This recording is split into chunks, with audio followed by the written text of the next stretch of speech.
Hello. I just want to spend a few minutes answering one of the questions in the comments. So yeah, thanks for all the likes and the comments and the subscriptions. It's really helpful for the channel.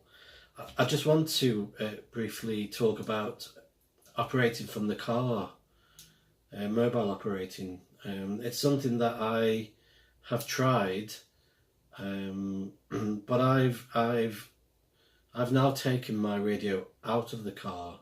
I had the FT 857 in the car with the faceplate mounted near the gear stick, but I've taken it out. And what I've learned during this past year having the radio in the car was I didn't use it very much. I thought I was going to be putting the radio in there and using it daily as part of the commute to and from work, but the activity on the local repeaters is not up to much.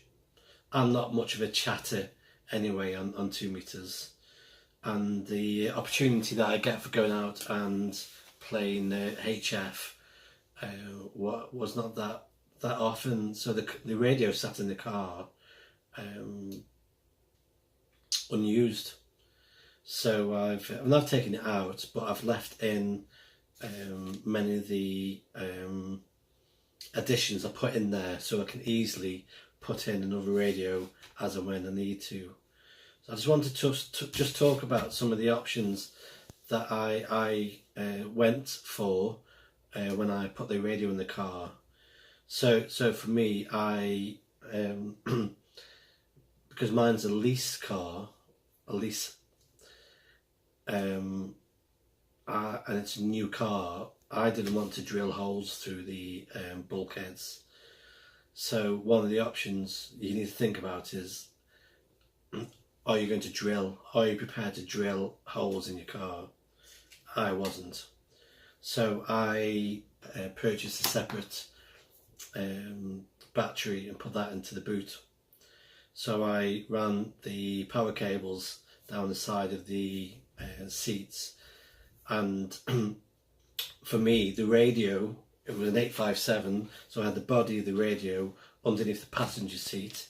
There's a little tray that slides out, so that the body sat in that, and I ran the separated head up onto a coffee mount GPS phone stand that sat by the steering wheel, which for me provided enough ability to operate the radio, but kept the body and the cabling out of the way without the need for any ugly holes being drilled into the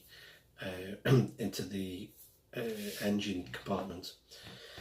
And then for me, I also I ran VHF and HF on the same car, so I had a mag mount on top of the car, which you have to consider. Mag mounts do unfortunately have a risk of creating a mess on the car.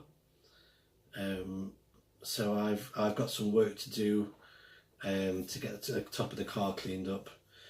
But for me, for HF, I wanted to work 40, 20 and 17. I did try 80, but I was having awful problems with the 80 meters.